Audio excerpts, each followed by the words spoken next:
Muy buenas tardes, profesor Henry y compañeros. El día de hoy me encuentro con el doctor Kawasa, que nos va a orientar un poco acerca del tema de la investigación formativa. Bueno, doctor Kawasa, la primera pregunta que le quiero hacer es ¿cómo hacer que los pacientes que tiene usted confíen en sus conocimientos al momento de aplicarlos en la práctica? Buenas tardes, ¿qué tal? Mi nombre es Henry Kawasa, soy médico de profesión. Con respecto a su pregunta, la confiabilidad de los pacientes con la consulta médica está guiado fundamentalmente en la resolución de sus molestias. Pero si aquejan algún problema de salud, la cuantificación que se hace en cuán confiable es determinado médico en función a la resolución de estos síntomas o signos. Además de eso, aparte de la parte médica, influye bastante también la empatía, la conexión que existe. Y esto se realiza desde la empatía del médico hacia con el problema del paciente, puesto que aparte de los problemas médicos, también influye mucho el aspecto emocional. El aspecto emocional ligado tanto a la parte fisiológica, puesto que hay cargas hormonales, ya sea de estrés, de alegría, de tristeza, que también influyen en la atención. Y por último, llevar esas dos situaciones, la parte emocional y la parte clínica, médica y científica, a una parte práctica. Llegar a explicarlo en términos muy sencillos, muy claros, que sea entendible para todo tipo de personas, sea desde niños, ancianos, mujeres también. Bueno, eso sería mi respuesta. Buenos días, doctor Kawasa. Mi nombre es Karen Silene Mermaquispe, soy de la carrera profesional de enfermería. En esta oportunidad le voy a hacer una pregunta. ¿Qué importancia le da usted a la educación continua y cómo se asegura usted de seguir aprendiendo a lo largo que va pasando el tiempo en su carrera profesional médica? Buenos días, ¿qué tal? Soy el doctor Kawasa. Agradezco por la oportunidad para poder compartir mi experiencia sobre la base del conocimiento continuo. En referencia a la pregunta, el aprendizaje continuo es vital. Más allá de ser un parámetro que se puede especificar para aprender nuevos conocimientos, para mí, para empezar, yo lo defino como un proceso fisiológico natural como ser humano. Pero el aprendizaje, para empezar, es un proceso fisiológico que está innato en todo momento. De ahí a especificar contenidos o nuevos temarios con un fin práctico, teórico, académico, sobre todo en carreras de salud, donde el aprendizaje repercute mucho, puesto que involucra mucho en ayudar, en hacer, en resolver problemas. El aprendizaje continuo, ya guiándonos en algo específico a los métodos de aprendizaje, hay distintos métodos de aprendizaje. De acuerdo a mi experiencia, antes empecé por lecturas rápidas, los flashcards, como se decía. Entonces, por parte de los métodos de aprendizaje, fueron los métodos de aprendizaje que he ido aprendiendo a utilizar y los sigo llevando en mi vida diaria. Eso sería mi respuesta. Muchas gracias, doctor Kawasa. Cuídese. Doctor, buenas tardes. Mi nombre es Jocelyn y quisiera preguntarle ¿qué recursos o métodos utilizas para emergentes o condiciones médicas poco comunes de las enfermedades? Sí. Buenas tardes, ¿qué tal? Soy el doctor Kawasa. Agradezco la oportunidad. Bien, ¿qué recursos o métodos utilizo para estudiar o aprender enfermedades emergentes o inusuales? Ante esas situaciones es muy difícil. Es poco alentador la poca información que se maneja, puesto que para consolidar una información sobre cierta patología mínimo se requiere de 2 a 3 años de estudio.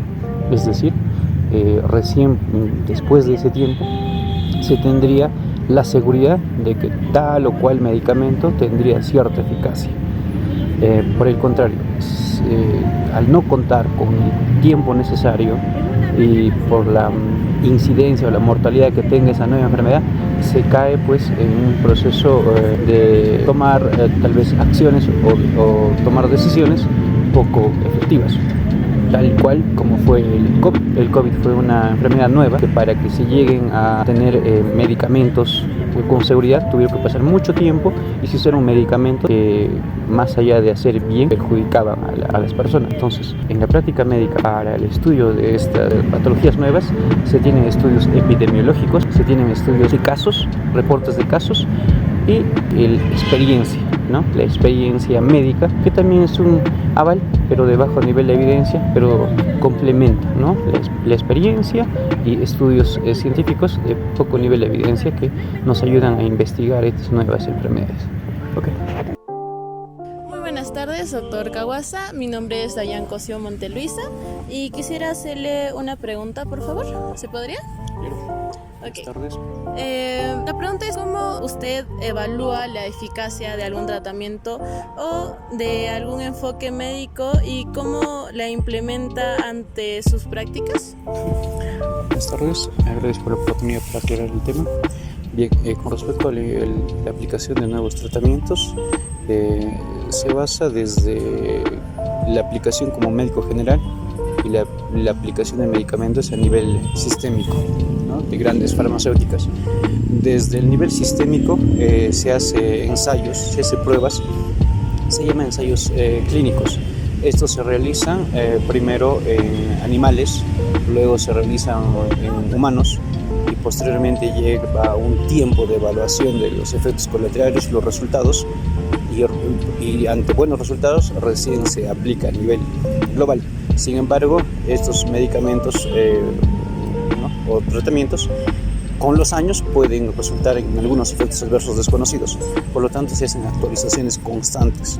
Ahora, en la parte específica como médico general de cómo yo implemento estos nuevos tratamientos, existe lo que se llama las revisiones sistemáticas, que son los grandes estudios que comparan distintos tipos de medicamentos mediante estudios comparativos y me demuestran cuál tiene mayor sensibilidad o eficacia para cierta patología, y es lo que uso normalmente antes de prescribir algún tratamiento a mis pacientes.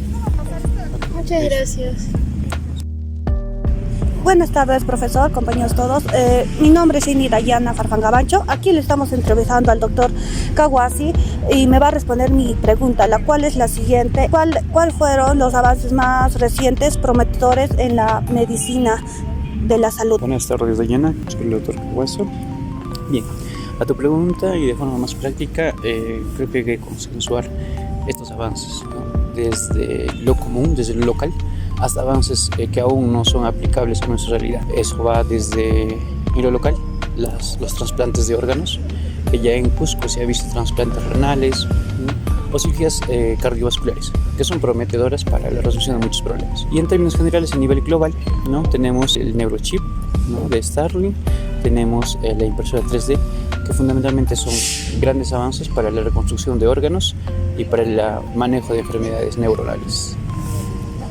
Muchísimas gracias, doctor.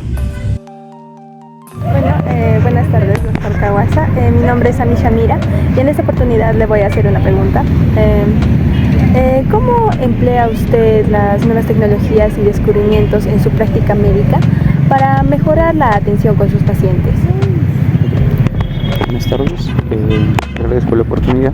Bien, con respecto a los conocimientos en mi campo, es la medicina, hay páginas en internet que son consensos mundiales, ¿no? Y que estos consensos mundiales pues se brindan con un nivel de evidencia dado, y lo que se hace es actualizarnos y tomar las mejores terapéuticas o las mejores medidas con mayor nivel de evidencia, ¿no? En función a cada patología. Con respecto a las nuevas tecnologías, se ve para distintos campos de la medicina, distintas ramas, hay diferentes métodos o técnicas de medición, de cuantificación. Por ejemplo, la medición simplemente de la temperatura, ¿no? Que ha ido evolucionando la temperatura del termómetro de mercurio, hasta ahora el termómetro digital, al termómetro de infrarrojo que tiene mayor sensibilidad, al esfingomanómetro, por ejemplo, para medir la presión arterial. Antes era poco sensible, ahora hay bandas de presión con mayor precisión, ¿no? Uso incluso de nitrógeno líquido, que está dando que ver, ¿no? Ahora en los infartos, ¿no? Que le sacan pacientes posinfartados, ¿no? Prácticamente han sido diagnosticados una muerte por infarto y que mediante el uso de estas máquinas vuelven prácticamente a retomar la vida. Creo que es para mí uno de los conocimientos de tecnologías innovadoras. Y lo otro es las impresoras 3D, que es una herramienta alternativa a la falta de donación de órganos, ¿no? Ya que con esta impresora 3D se puede fabricar corazones, riñones, pero poco aplicables a nuestra realidad por el poco desarrollo de nuestro país. Muchas gracias.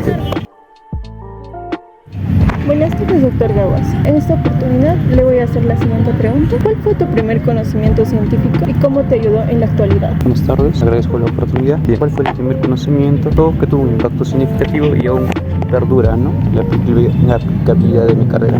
Bien, yo referiría que son las ciencias básicas. Las ciencias básicas para mí fue lo principal y el pilar importante para poder entender este mundo de la medicina, entendiéndose por ciencias básicas como morfología, entendiéndose por anatomía, fisiología, histología, bioquímica, todas esas ramas de la medicina básica surgen en conjunto como un engranaje, donde cada pieza cumple una función y tiene un porqué y para qué. Sin embargo, tienen un componente mágico en el funcionamiento. Para mí, entender la fisiología, la anatomía, me permite entender el tratamiento, el diagnóstico, los diagnósticos diferenciales, las consecuencias, incluso el potencial de cierto tratamiento, la recuperación de mi paciente, entendiendo lo normal y comprendiendo lo anormal.